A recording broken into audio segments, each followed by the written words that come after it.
Alright, this is just one of my first videos, and I just want to give you a little background on me. I grew up in the Nintendo era, 6 years old, had my first Nintendo. Loved to play those games, although they were brutally hard and incredibly frustrating, and I was a very bitter kid growing up. Mind you, as I got older, it benefited me, and I'm a very patient man now because of my Nintendo days.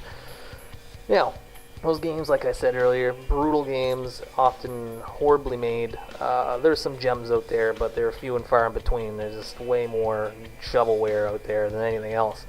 I grew up playing games, you know. I had the PlayStation, the Sega Genesis, the Super Nintendo, the Dreamcast, the Nintendo 64, you name it, Xbox, all kinds of them. And now I currently have the Xbox One.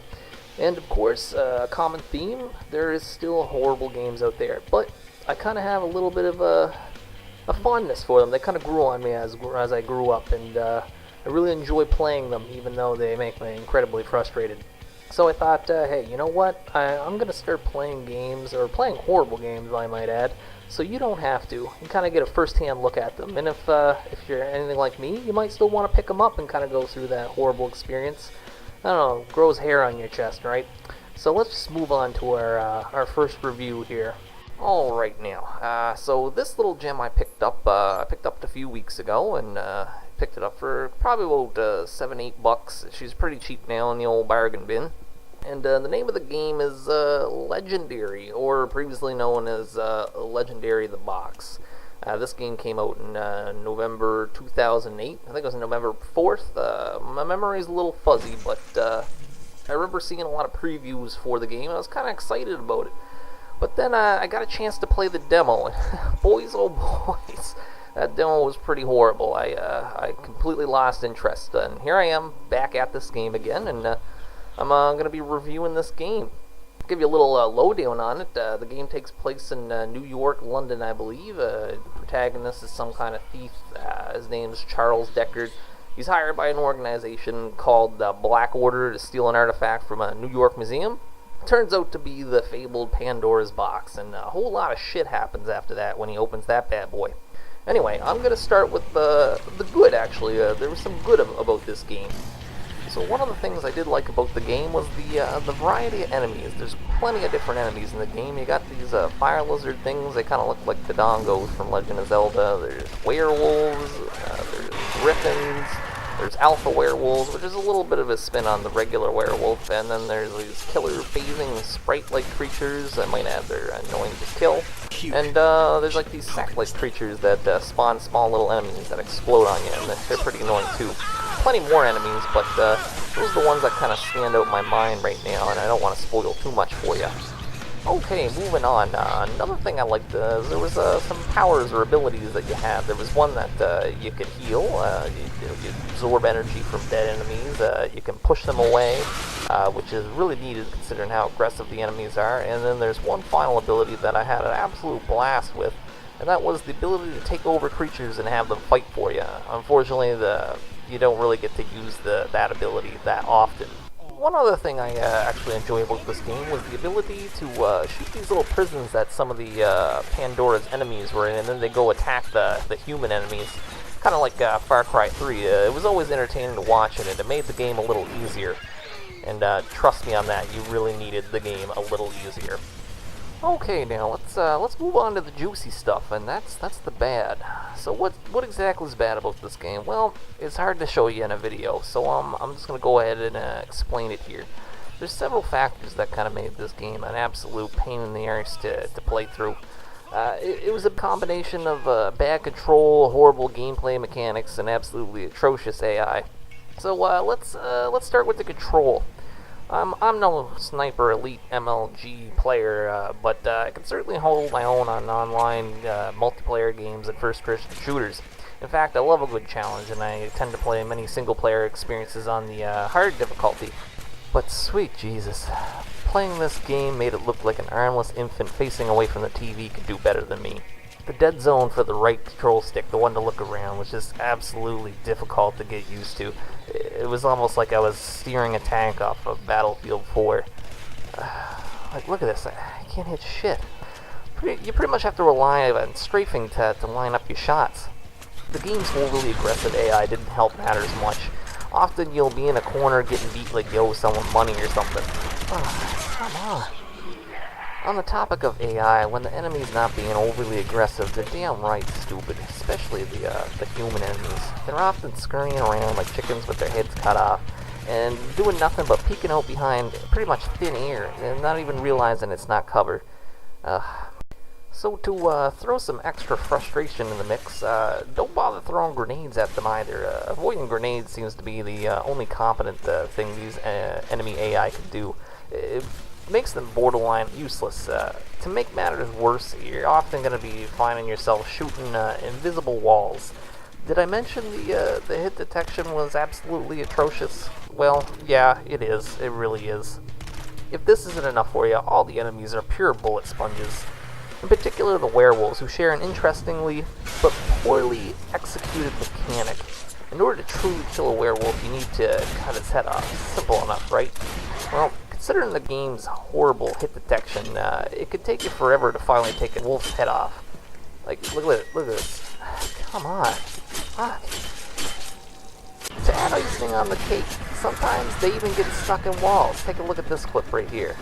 You gotta fucking kidding me. So with all those things in mind and the several deaths I had on the first stage, I went against my natural instincts and decided to play this game on the normal difficulty. Even then, there were several times I was reduced to a raging psycho who wanted to toss my controller across the room. Playing this game on hard would have raised it to the difficulty of Ninja Gaiden, and I'm not talking about the ones for the Xbox 360 and whatnot. I'm talking about the old NES ones, the hair-pulling moment Ninja Gaiden. Yeah, I wasn't gonna do that. Another poorly constructed idea or poorly implemented idea about the game was the puzzles. Every once in a while you had to like break down a door with your axe or like break the boards off. But in particular, there was one thing that really annoyed me, and that was pulling off these little electrical panels and holding X until you spliced them together or whatnot and opened the door. I mean, you did this a lot. Sometimes you'd clear an area, go to the panel, do it, and there'd be another spot like right next to it. It was completely obnoxious. Like, look at this. Moving on. You heard my opinion on what I thought was good about the game and what I thought was bad about the game, but this is what I thought was just pure ugly about the game. One of the first things that come to mind is the production values. Now, I know what you're thinking, right? This is a game from 2008 on the Xbox 360. I mean, obviously the graphics aren't going to be stupendous or anything amazing for that matter, but there was plenty of games out at that time that were a lot better than this, you know, like Gears of War or even the Fable series. But anyway, let's take a look at this cutscene, and I'll kind of show you exactly what I mean. Alright, so in this cutscene we kind of see an energy beam kind of shoot up into the sky, and everything kind of looks neat so far. But this next part is what kind of throws me off a bit. This kind of looks like it was ripped straight from Sonic Adventure from the Dreamcast. And then the next part that comes up is even more silly. Everybody's going to get thrown up into the air and just kind of blown away by this big energy blast, but like the cars, the people, they don't have separate physics. They just look like they're being tossed up in the air and flying all over the place. It just looks absolutely silly, and you're going to see a lot of this throughout the game. So while we're on the topic of production values, you're also going to see a lot of inconsistencies. A good example of this is just some of the background animations. Like right here, I'm taking a look at these bugs kind of scurrying around, but they're literally just disappearing into the ground. Like, look, take a look at this. It kind of looks a little funky. You got a rat running around and just disappears, and I'm not even sure what the hell is happening here. Like, what happened to this guy? It's just weird. So in this next clip, we bear witness to gaming's greatest sin, and that's the overused character model. Now, you can see right here, besides the rat disappearing, this place is populated by a bunch of graying businessmen, and apparently that's the only type of person that New York was populated with. And the game is quite shameless about it. This is one straight unedited clip, and you can see there's about 4 or 5 of the same character model in the same area. Like, it's ridiculous. Now, I'm not sure what the game... Well, hold her now. Did that griffin just make a shattering sound like something broke glass? Let me take a look at that again. Yep, yeah, it did. Well, there you have it. That's pretty much this game in a nutshell right there. Alright, moving on. So in this next clip here, you can see, well, pretty much physics at its finest here. I'm not sure how that computer monitor did that, but oh well. Here we have a guy that's magically inside of the broken desk. And here I'm fighting. Oh, there goes that werewolf. Physics again. Yep. And this guy just flies in the wall. Whoa, whoa, what the fuck is that? Okay, that's nightmare fuel right there. And yeah, as you can see, this game really doesn't follow a whole lot of rules. On the topic of bad AI, which I was speaking of before, we see this guy firing at the air instead of the griffin.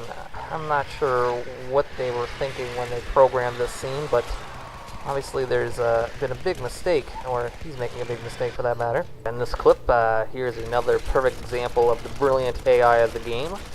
A lot of these boss battles pretty much boiled down to finding a corner the AI couldn't hit you in, and then just pretty much unloading onto them.